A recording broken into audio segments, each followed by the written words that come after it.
If you took that last module seriously, then you answered a pretty tough question with radical honesty. What kind of life do you want to have lived by the time you are laying on your deathbed? You should be ready to start living the rest of your life with the end in mind. That was the start of our path towards finding clarity. Now we know we're going to encounter plenty of obstacles and challenges while we walk this path, and a lot of those obstacles are going to be, quite frankly, nothing more than BS. Life is hard enough without the BS. So we need to filter through all of the crap that's going to pop up on this journey, the journey that our life's purpose will inevitably take us on.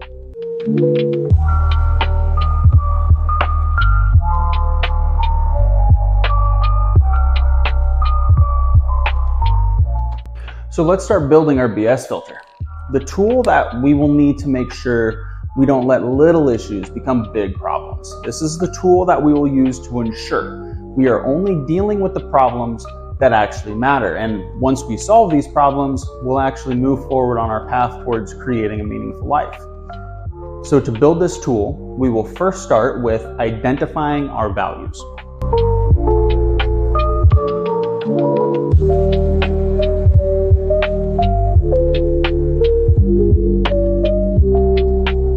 So our values are behaviors that lead to us feeling good.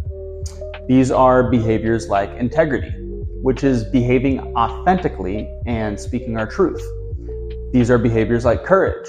Courage is a behavior that allows us to take action despite fear. Another value is teamwork, which is a behavior that empowers us to work well on a team, or maybe even to assemble good teams. My personal top value is oneness.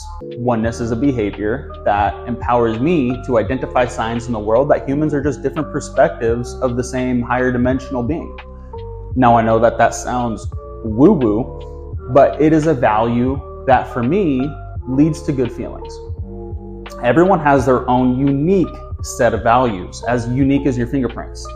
These values lead to you feeling good. And if we are going to build a world-class BS filter, we need to know what leads us to feeling good in our life, because then we'll have a better idea of what to ignore. Anything that we encounter which violates our values is a waste of time for us, because violations will lead to us feeling indifferent, or worse, they'll lead to us feeling bad. Now this leads us to the next step in building our BS filter, which is identifying our beliefs.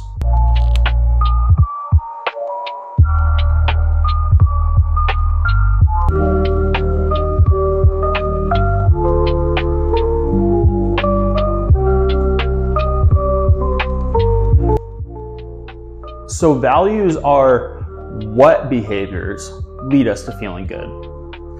Beliefs are how to behave while we're encountering life. When we are out in the world, we are confronted by so many different situations every single day. Our beliefs about the world directly inform our behavior, which again determines how we feel. For example, let's say we have a belief of my boss doesn't like me. So then how do we respond? Maybe that belief leads us to avoiding our boss. Maybe that belief leads to us not trying our best, because no matter what we do, we won't be recognized for the good things. Maybe that belief leads to us overexerting ourselves and trying super hard and burning out to try and impress our boss. Maybe a better belief would be, my boss has certain expectations. And perhaps that changes the way that we behave around our boss. What if we approached our boss with curiosity and we asked really good questions? What if we started looking at all the ways that our boss's expectations were being met and were not being met, and we addressed those things? Which belief would better support our values and lead to good feelings? You are in complete control of your beliefs, and that is how you control whether your values are expressed, experienced, or not. This leads us to our final piece of the BS filter: actions.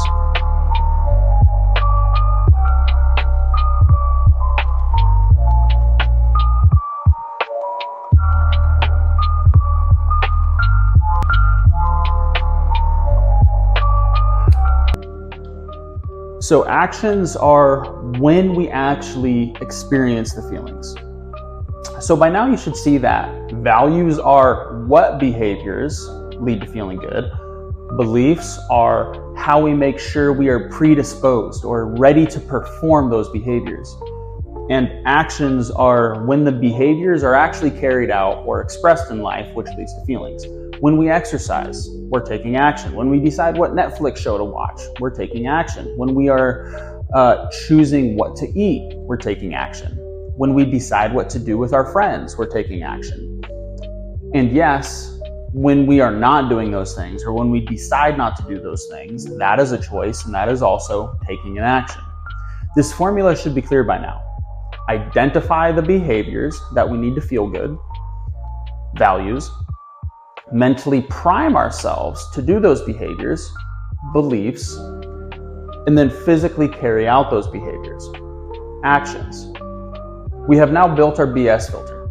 Anything that we experience in our life, a bad boss, a news story, a text message, an exercise routine, overhearing a conversation that someone else is having at a nearby dinner table, literally anything, we should perceive it through our BS filter to make sure that we are internalizing that experience in a way that optimizes the chances that we're going to feel good.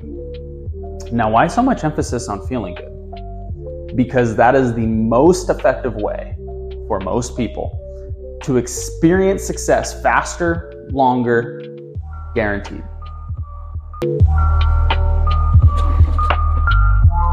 How so, you may be asking?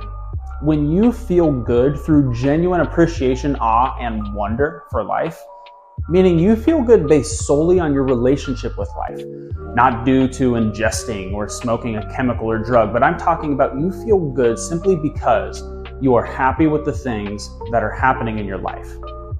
That kind of feeling good attracts opportunities into your life that would not otherwise occur. People will trust you, business will be easier, and you will develop more resilience, which helps to make more good decisions regardless of any outside circumstances. That's why we emphasize feeling good. It will make you a better team member, a better leader, and overall decision maker. It's how you stay level-headed and a general joy for others to be around. So quick recap. Values are what behaviors we need to feel good. Beliefs are how we prepare to do those behaviors, and actions are the actual doing of those behaviors. That is our BS filter in action. And if you're thinking, wow, that is so simple, you are right, it is. But you might also be thinking, if it was that easy, there would be a lot more people in the world feeling good. And that's not the case. And you are right, that is not the case. Simple doesn't mean easy. And the part of the filter 99% of people mess up on is the beliefs part. Most people don't realize that their beliefs are setting them up to fail. A lot of people also don't realize that they are in complete control of their beliefs. You can literally change your beliefs at will and change them to feel good more of the time. But people are afraid of being called crazy, delusional, or different from the majority of other human beings because of their different beliefs. If you are different, it could mean that you'll be alone, and being alone for most people is scary. Most people have what we would call limiting beliefs, which is exactly what we are going to address in our next module. Taking action and behaving in a way that actually expresses our values despite limiting beliefs that might otherwise hold us back.